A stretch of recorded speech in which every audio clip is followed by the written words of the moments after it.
تو I am F کے نئے مطالبات کے بارے میں مزید بات چیت کرنے کے لیے ہمارے ساتھ موجود ہے معاشی تجزیہ کار ساجد امین صاحب اور بلال کیانی صاحب. دونوں نے ہمیں جوائن کر لیا. آپ دونوں کا بہت شکریہ. ساجد صاحب, سب سے پہلے آپ کی طرف آتے ہیں. آئی ایم ایف نے ڈو مور کا مطالبہ کیا ہے دوبارہ سے پاکستان سے. آپ سمجھتے ہیں کہ نگراں گورنمنٹ کو یہ مطالبات مان لینے چاہیے؟ میرا خیال ہے اگر آپ یہ مطالبات دیکھیں جو آپ نے بھی ذکر کیا ہے کہ جیسے ایگریکلچر پہ ٹیکس لگانا ہے یا ریئل اسٹیٹ سیکٹر پہ ٹیکس لگانا ہے یا اگر نہیں ہوتا تو ریٹیلرز پہ فکس ٹیکس لگانا ہے, اس میں کوئی بھی مطالبہ ایسا نہیں ہے جو نیا ہے. یہ وہی ہے جو ہم کمٹ کرتے چلے آ رہے ہیں, جو ہم آئی ایم ایف سے جب پروگرام لیتے ہیں تو اس پہ بات کرتے چلے آ رہے ہیں, لیکن ہم اس کو کر نہیں پا رہے. یہ ممکن ہے اور اگر یہ مشکل ہے تو ہمیں اس کو ممکن بنانا ہوگا.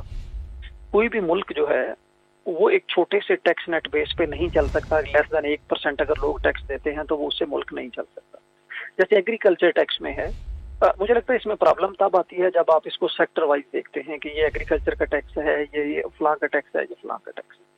جو ایک بہت اسٹینڈرڈ پریکٹس ہے کہ آپ انکم پہ ٹیکس لگا وداؤٹ اینی سورس, کہ آپ کی انکم اگر ایگریکلچر سے آ رہی ہے یا کہیں اور سے آ رہی ہے, اگر آپ ایک سرٹن انکم کا لیول جو ہے ایک آمدنی آپ کی ایک خاص حد سے اوپر چلی جاتی ہے تو آپ اس کو ٹیکس پے کریں. یہ ہماری ضرورت ہے کہ ہمیں اس کو لگانا ہو. ہاں ہوتا پرابلم یہ ہوتی ہے کہ ہم جب وقت ہوتا ہے تو نہیں کرتے ہیں, پھر جب ریویو آ جاتا ہے اور اس میں یہ باتیں اٹھتی ہیں تو ہمیں لگتا ہے کہ آئی ایم ایف کے یہ مطالبہ. جی ساجد صاحب ساتھ ہی رہیے گا, آپ کا پوائنٹ آف ویو آیا. معاشی تجزیہ کار بلال کیانی صاحب بھی ہمارے ساتھ موجود ہیں. بلال صاحب, کیا آپ کو لگتا ہے کہ عوام پر مزید بوجھ ڈالے بغیر آئی ایم ایف کے ساتھ معاملات طے کیے جا سکتے ہیں اور یہ طے ہو جائیں گے؟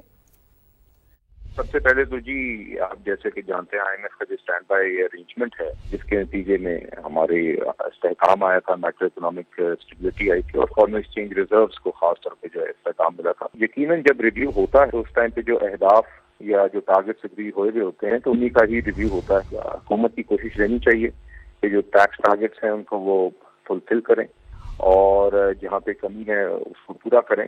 یہ چیز مد نظر رکھتے ہوئے کہ جو آپ کے سب سے کمزور طبقات ہیں ان کے اوپر پریشر نہ آئے. بہرحال ہم امید کرتے ہیں کہ جو ریویو ہے یہ جلد کلیئر ہو جائے تاکہ جو پروگرام ہے آئی ایم ایف کا یہ آن ٹریک ہے اور یہ پروگرام خود مارچ میں اختتام اس کا ہو رہا ہے اور فیبرری میں الیکشن ایکسپیکٹڈ ہیں. اور اس پروگرام کے اختتام سے پہلے حکومت الیکٹڈ حکومت جب چارج سنبھال لے گی تو اس پروگرام کے ریپ اپ سے پہلے سنبھال لے گی تو اس ٹائم پہ آگلی حکومت بہتر پوزیشن میں ہوگی کہ اس پروگرام کے اختتام پر آگے کی اکنامک پالیسیز مرتب کرے. کیانی صاحب, ساجد امین صاحب, بہت شکریہ آپ کا.